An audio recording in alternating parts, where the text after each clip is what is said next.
The ship slowed as it approached the massive space station orbiting the fourth planet of the Orion system. Inside, Catherine Morgan checked her appearance one last time. Her gray-streaked brown hair was pulled back in a neat bun, and her simple blue diplomatic uniform bore only the small silver Earth emblem. At 53, her face showed lines of experience, but her green eyes remained sharp and alert. "Ambassador Morgan, we're docking in 5 minutes," said the pilot over the intercom. Catherine nodded to herself. This mission would be challenging. After 30 years of Cold War between Earth and the Orion Confederacy, she was here to negotiate peace. The fate of billions rested on her shoulders. But that was nothing new for her. What the Orion King and his court didn't know was that before becoming Earth's top diplomat, Catherine had served 20 years as the most deadly operative in Earth's secret military program. Her code name, whispered in fear across a dozen planets, was Baba Yaga, named after the witch of old Earth legend who couldn't be found unless she wanted to be, and couldn't be killed by normal means. Catherine had left that life behind 15 years ago, or so she thought. "Ready your things, Ambassador," said Lisa Wells, her young assistant. "The royal guards are waiting to escort us." Catherine smiled gently. "Thank you, Lisa. Remember what I told you about Orion customs. Never look the royal family directly in the eyes. They see it as a challenge." "Yes, Mom," Lisa said nervously. The ship docked with a soft thud. Catherine took a deep breath and picked up her simple black bag. Inside were clothes, personal items, and a small wooden charm. A tiny carved house on chicken legs, a reminder of who she had been. 6 tall alien guards waited at the dock. Their purple skin and 4 arms made them impressive figures in their gold and black armor. "Ambassador Morgan," the lead guard said in slightly accented English, "I am Captain Vrex. Kane Verax, the Fourth welcomes you to the Orion Confederacy." Catherine bowed exactly 15 degrees, showing respect without submission. "Thank you, Captain. I look forward to meeting His Majesty." The station was huge, with ceilings 30 feet high to accommodate the taller Orion species. Smaller alien races from across the Confederacy moved quickly out of their way as the guards led Catherine and Lisa through grand hallways. "The King has prepared quarters for you in the diplomatic wing," Captain Vrex said. "You will meet with him tomorrow at the first rising of the sun." Meanwhile, in the royal planning room, King Verax slammed his fist on the table. He was larger than most Orions, with dark purple skin and piercing yellow eyes. "So this is the great human diplomat," he said, looking at the security feed showing Catherine walking with the guards. "She looks weak, like all humans." His chief advisor, Zolan, bowed nervously. "My king, our intelligence suggests we should not underestimate her. Earth has become powerful in recent years." "Nonsense," the king shouted. "They have a few colonies, some decent technology stolen from other races. Nothing compared to our might." General Draz, the king's military commander, stepped forward. "The humans are small in number, but our spies report they have hidden strengths. This diplomat has a high success rate." The king laughed. "Because other races fear offending Earth's trading partners, I fear no one." He leaned forward, his yellow eyes glowing with anger. "This peace talk is a waste of time. I plan to expand the Confederacy to the Sol system within 2 years." "Then why agree to diplomatic talks?" asked Zolan. "To study their diplomat, to find weaknesses." The king smiled, showing sharp teeth, "and to show the galaxy what happens when humans try to negotiate as equals with the Orion Confederacy." General Draz nodded slowly. "What are your orders, my king?" "Let her settle in. Let her think we want peace." King Verax's smile disappeared. "Then we'll make an example of her. The human ambassador will have an unfortunate accident during her stay." Little did the king know, accidents were what Catherine Morgan specialized in, both causing them and surviving them. Catherine woke early the next morning in her spacious guest quarters. The room was beautiful, but designed for surveillance, something she noticed immediately upon arrival. 3 hidden cameras watched her from different angles.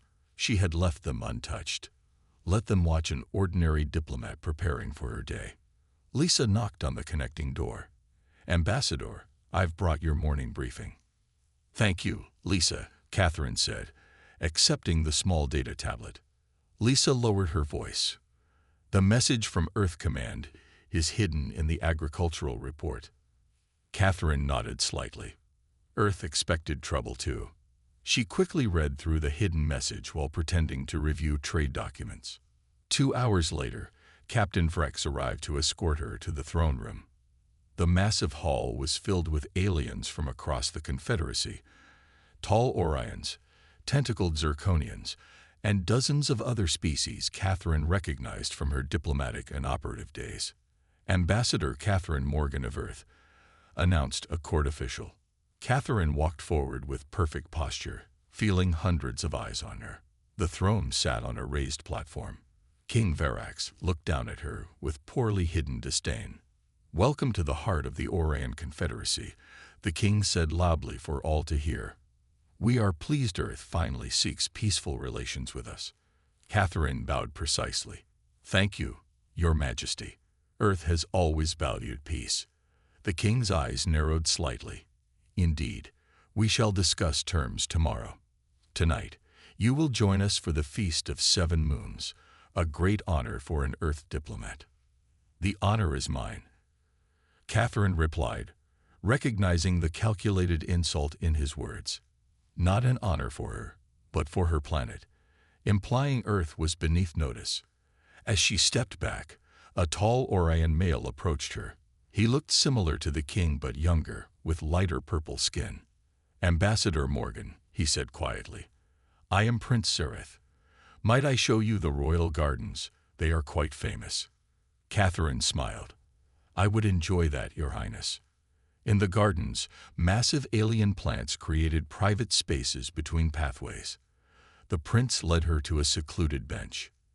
"Ambassador, I must speak frankly," Prince Sereth said, looking around to ensure they were alone. "You are in danger here." Catherine maintained her diplomatic smile. "Politics always carries risks, Your Highness. This is beyond politics." He leaned closer. "My father has no intention of making peace with Earth. He views your planet as his next conquest." "That would be unfortunate," Catherine said calmly. "A war would benefit neither of our peoples." The prince studied her face. "You seem unsurprised." "Diplomats prepare for all possibilities," she replied. "There are rumors," Zereth continued, "that the king plans to make an example of you, to show the galaxy that humans can be dismissed easily." Catherine nodded slightly. "Thank you for the warning. I cannot protect you openly," the prince said. "My father and I disagree on many matters.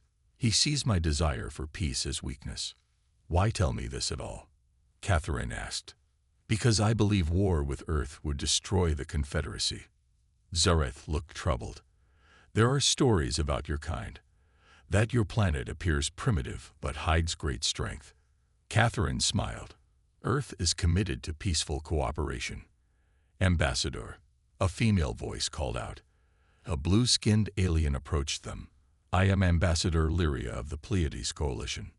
Prince Zareth stood. "I must return to court. Consider what I said, Ambassador Morgan." After he left, Lyria sat beside Catherine. "The prince is right to warn you. I've served here 3 years. King Verax hates humans especially." "Why?" Catherine asked. 50 years ago, an Earth ship defeated one of his battle cruisers. The king was a young prince then, but never forgot the humiliation. Lyria's 4 eyes blinked in sequence. "Watch the feast tonight.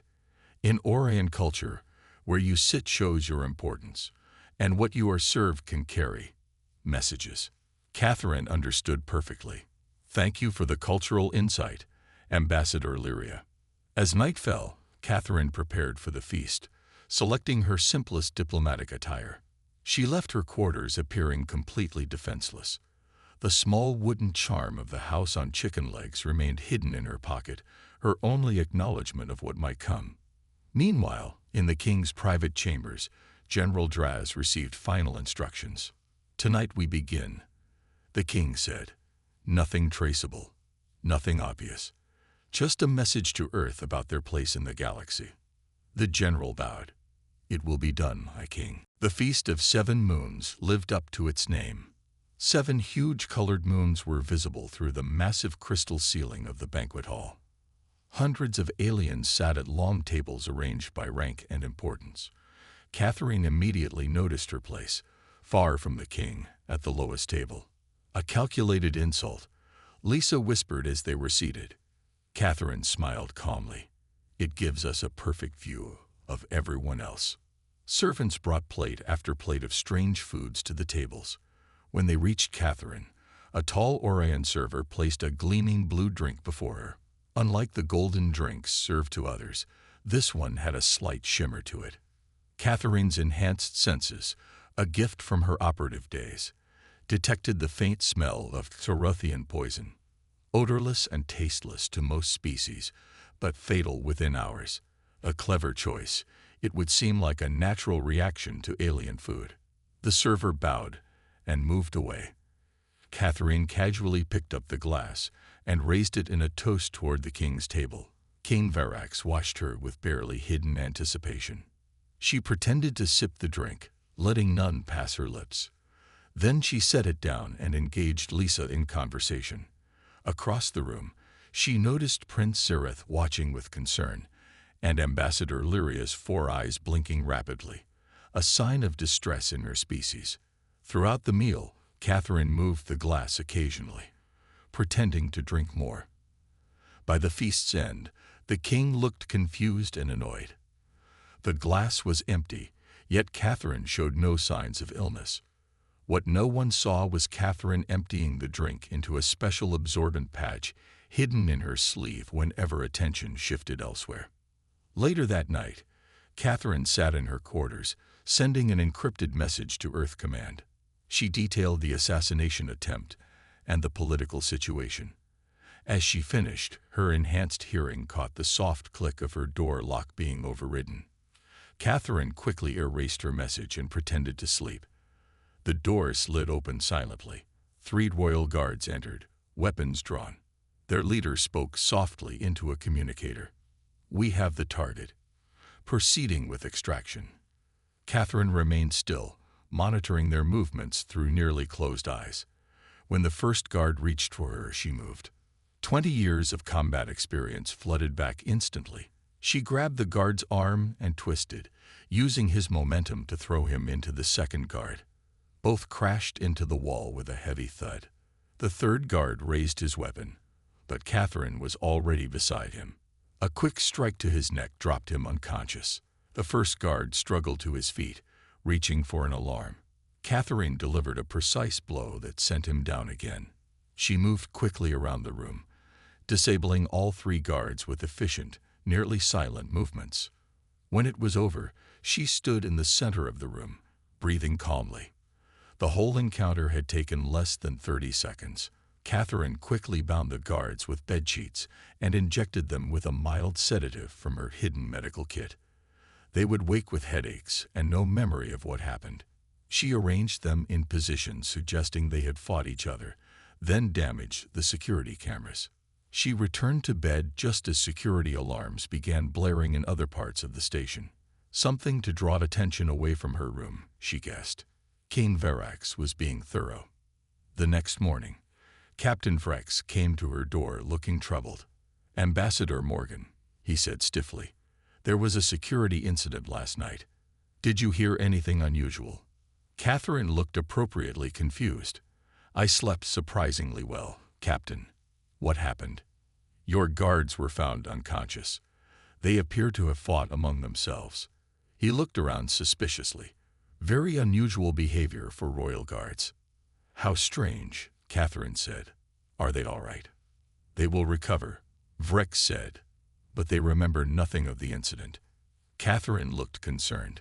Perhaps something affected their minds. "Could it be related to the strange electrical failures I've noticed in my quarters?" Vrex frowned. "What electrical failures?"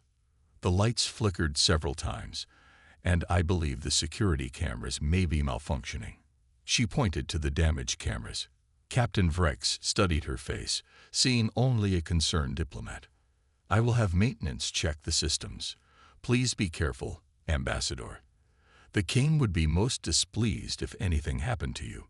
"How thoughtful of His Majesty," Catherine replied with perfect diplomatic courtesy, knowing the exact opposite was true.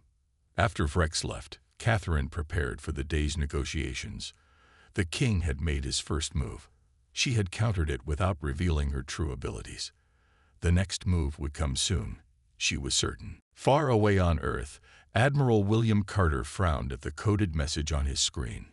He looked up at the officers gathered in the secure meeting room. "Catherine Morgan has reported 2 assassination attempts," he said gravely.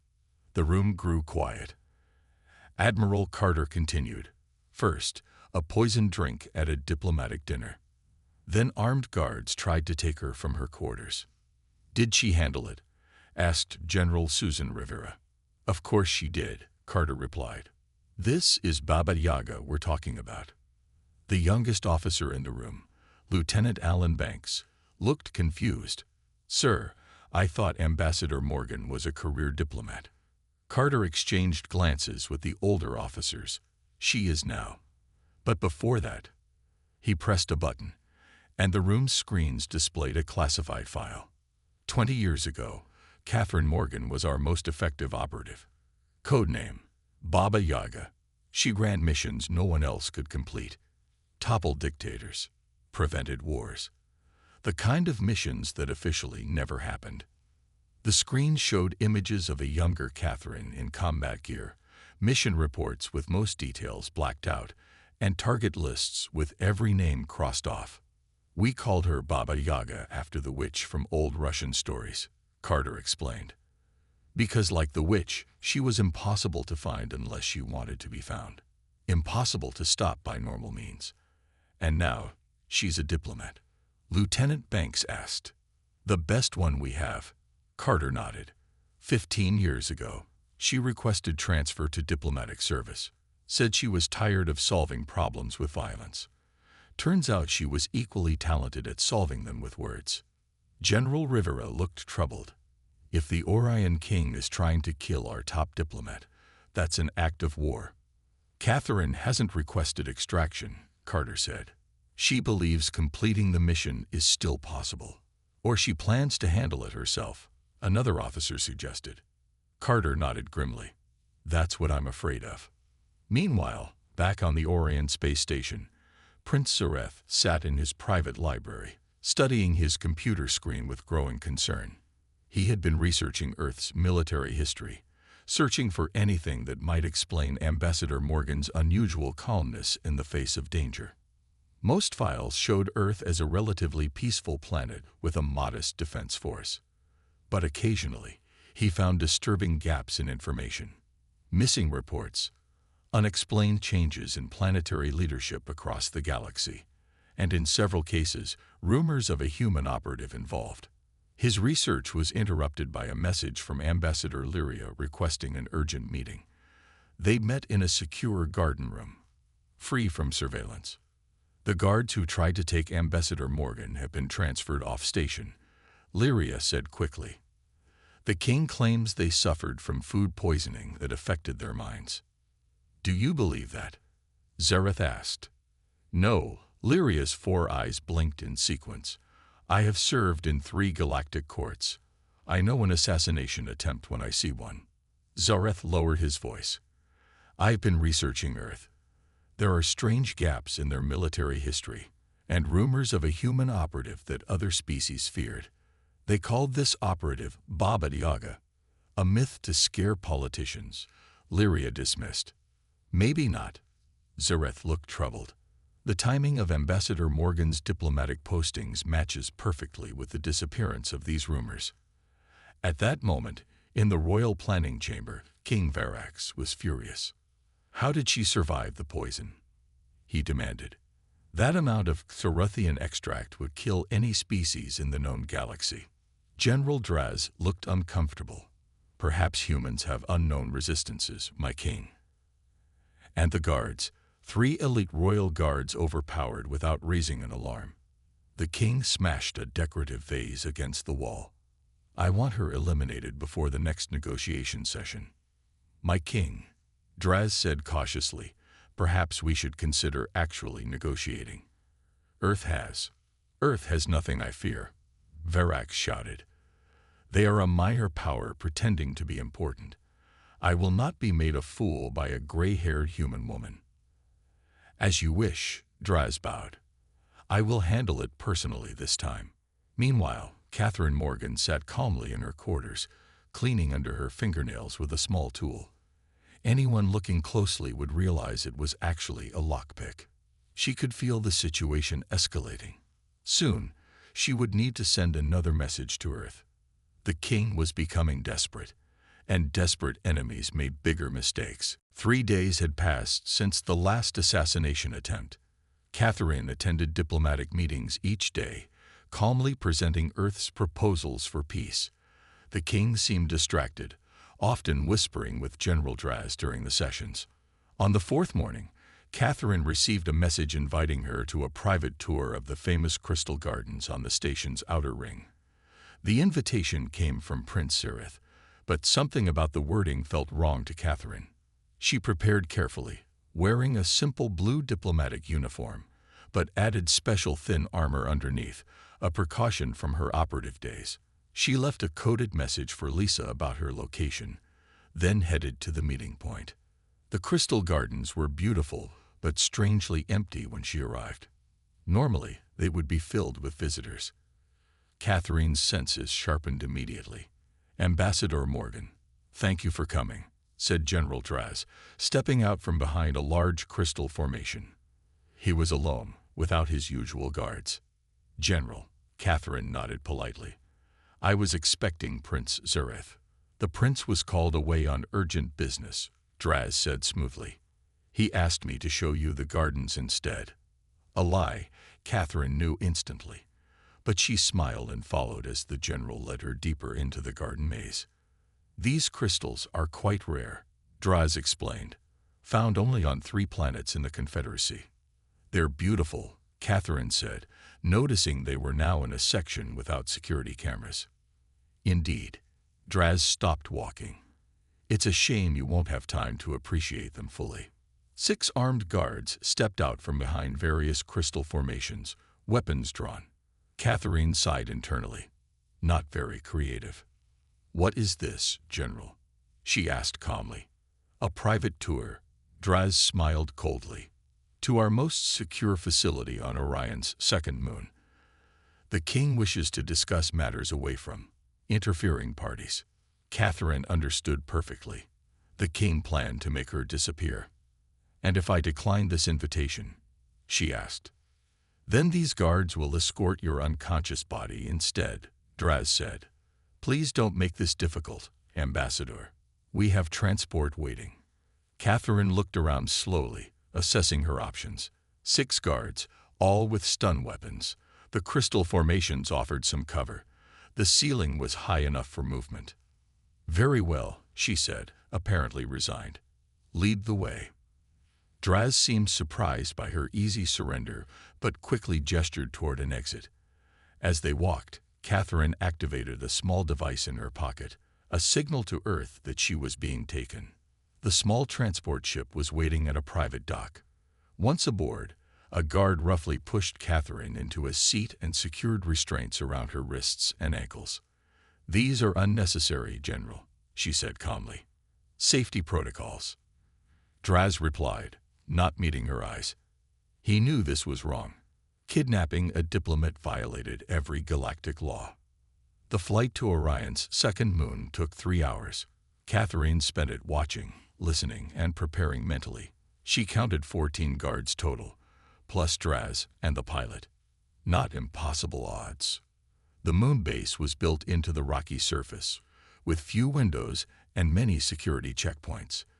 Catherine memorized every turn as they led her deep inside to a detention area. The king will see you tomorrow, Draz said as guards pushed her into a small cell. I suggest you consider signing these documents before then. He placed a data tablet on the small table. Catherine glanced at it. A full surrender of Earth's outer colonies to the Orion Confederacy. And if I refuse? She asked. Then your death will be transmitted to Earth as a warning, Draz said flatly. After he left, Catherine sat on the hard bed, apparently defeated. A camera in the corner watched her every move. 3 guards remained outside her cell. She closed her eyes, appearing to rest. In reality, she was activating her embedded communication system, military implants from her operative days that the Orions hadn't detected in their scans. The tiny signal reached Earth, transmitting her location and situation. Then Catherine began methodically testing her restraints. They had removed the obvious ones from her wrists and ankles, but they had missed the ones that mattered. When she opened her eyes again, something had changed. The diplomatic mask had dropped slightly. For the first time since arriving in Orion space, Catherine Morgan allowed herself to think like Baba Yaga again. The guards watching the security feed noticed nothing different about the human woman sitting quietly in her cell. They had no way of knowing that the most dangerous predator in the facility was now fully awake. Catherine waited until the station's night cycle when most of the guards changed shifts. For 6 hours, she had sat motionless, giving the impression of a defeated diplomat. Now it was time to move. The cell's camera had a tiny blind spot in the corner nearest the door. Catherine positioned herself there and removed 2 small metal pieces from inside her uniform collar. Standard diplomatic uniforms didn't have hidden lockpicks, but hers wasn't standard. The cell door used an old security system, impressive looking but simple on the inside. Catherine had broken out of much harder places. The lock clicked open quietly. Outside, 2 guards stood watch. Neither expected trouble from the human woman. The first guard noticed the open door too late. Catherine moved silently behind him and pressed precisely on a nerve cluster at the base of his neck. He dropped without a sound. The second guard turned, reaching for his weapon, but Catherine was already there. A quick strike to his temple, and he joined his companion on the floor. Catherine dragged both guards into her cell and took their communication devices and a weapon. She changed quickly into one of their uniforms. It was too large but would help her move through the facility. In the security control room, an alarm suddenly flashed on a monitor. Cell 4 is showing a door malfunction, a guard said. Check the camera, his supervisor ordered. The guard pulled up the cell feed. It showed 2 guards apparently checking the door while the prisoner sat on the bed. Looks fine, the guard said. The guards are handling it. The supervisor nodded, not realizing they were seeing a loop of old footage Catherine had programmed into the system using one of the guards' devices. Catherine moved through the corridors efficiently, avoiding patrols when possible, disabling guards silently when necessary. She wasn't trying to escape yet. First, she needed to understand why King Verax was so determined to provoke war with Earth. The command center was 5 levels up. Catherine used maintenance tunnels to avoid the main hallways. Years of operative training made her movements silent and precise. On Earth, Admiral Carter and his team watched the situation unfold through Catherine's eye implants, which transmitted video back to Earth Command. She's going for intelligence gathering, not extraction, Carter observed. Should we send in a rescue team? Lieutenant Banks asked. Not yet, Carter said. Baba Yaga works best alone. A rescue team might complicate things. Back in the moon base, Catherine reached the main computer room.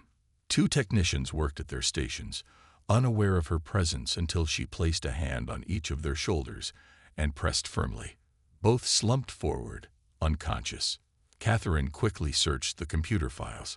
Most were encrypted, but she found what she was looking for. Secret communications between King Verax and weapons dealers from the outlawed Zark consortium. Advanced planet killer missiles. Catherine whispered to herself. Enough to destroy Earth and its colonies. She downloaded the evidence to her implant storage. The king wasn't just planning a war.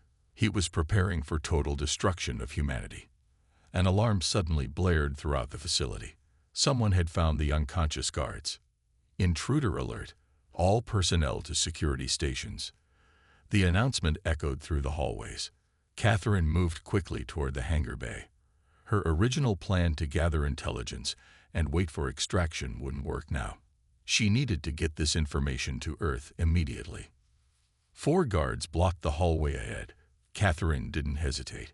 She fired the stun weapon, taking down 2 guards instantly. The others returned fire, but Catherine was already moving, flipping forward over their shots. She landed between them and struck with practiced precision. Both dropped to the floor. More guards were coming. Catherine could hear them running toward her position. She entered the hangar bay and spotted a small scout ship, perfect for one person to pilot. As she ran toward it, the hangar doors started to close. General Draz stood at the control panel, weapon aimed at her. "I underestimated you, Ambassador," he said. "A mistake I won't repeat." Catherine stopped, raising her hand slowly. "This doesn't have to end in violence, General. I know about the planet killers, the Zark weapons." Draz's expression changed slightly. "Then you understand why you can't leave." "I understand that your king is leading you toward destruction," Catherine said. "Earth won't stand alone if attacked. Our allies." "Enough." Draz fired his weapon. Catherine moved with inhuman speed, dodging the blast. Before Draz could fire again, she was in front of him. Draz crumpled to the floor as Catherine reached for the hangar controls. The doors began to reopen. Freedom was just steps away. Catherine never reached the scout ship. A dozen armed guards rushed into the hangar bay, cutting off her escape route. She could fight them, but more would come. Instead, she made a quick decision and slipped into a ventilation shaft as weapons fire erupted behind her. "Find her." She heard someone shout as she crawled deeper into the maintenance tunnels. Catherine moved quickly through the dark passages, using her memory of the facility layout. She needed a new plan. The evidence about the King's planet killer weapons was too important to risk losing.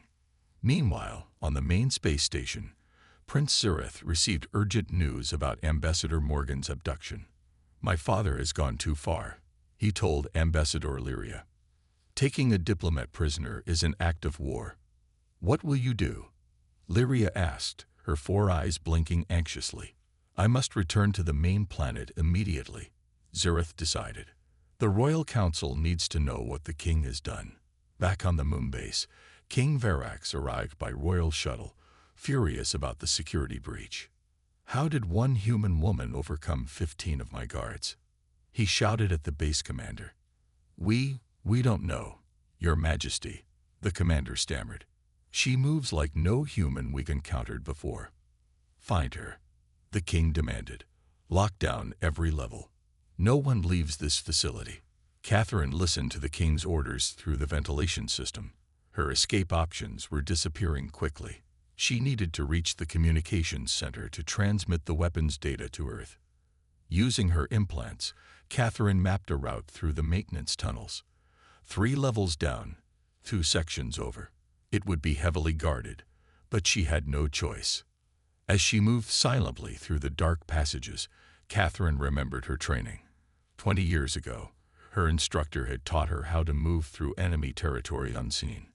"Become a ghost," he had told her. "Let them fear what they cannot see." Catherine reached the access panel above the communications center. Through the grate, she could see 6 guards and 4 technicians, too many to take out quietly. She needed a distraction. From her uniform, she removed a small device, a simple transmitter that could override local systems. She set it to trigger fire alarms 3 sections away, then waited. The alarms blared loudly. 4 guards immediately ran toward the emergency. Catherine dropped silently from the ceiling, landing behind the 2 remaining guards. 2 precise strikes, and both were unconscious. The technicians turned in shock, reaching for weapons. Catherine moved faster than they could track, disabling each one with efficient strikes. None would be permanently harmed. She was still a diplomat at heart. Catherine sat at the main communication console and began transmitting the weapons data to Earth. The system required authorization codes, but that wasn't a problem for someone trained to break the most secure systems in the galaxy. Transmission complete, she whispered as the console confirmed the data had been sent. Earth now knew about the king's plans. Suddenly, the door slid open. King Verax himself stood there, flanked by his elite royal guards. His yellow eyes glowed with hatred. "The famous Earth diplomat," he sneered. "Not so diplomatic now, it seems." Catherine stood slowly, hands raised. "Your Majesty, we can still resolve this peacefully." "Peace?" The king laughed harshly. "You've attacked my guards, invaded my secure facility, and stolen confidential information. There will be no peace." "There was never going to be peace," Catherine replied calmly. "Not when you plan to destroy Earth with Zark weapons." The king's eyes widened slightly. "So you know. And now Earth knows too," Catherine said. "The data has been transmitted." King Verax roared in anger and ordered his guards to fire. Catherine dove behind a console as energy blasts exploded around her. She had faced worse odds before, but escape would be difficult now. As Catherine prepared to fight, the facility shook violently. Emergency alarms activated throughout the base. "We're under attack," a guard shouted. Through the window, Catherine saw ships approaching. Ships with Earth Alliance markings. Admiral Carter had sent help after all. But Catherine knew the Earth ships wouldn't fire directly on the facility while she was inside. They were creating a distraction. The king looked at the approaching ships, then back at Catherine, fury on his face. "Kill her," he ordered his guards. "Now." Catherine moved as the guards opened fire. The time for diplomacy had definitely ended.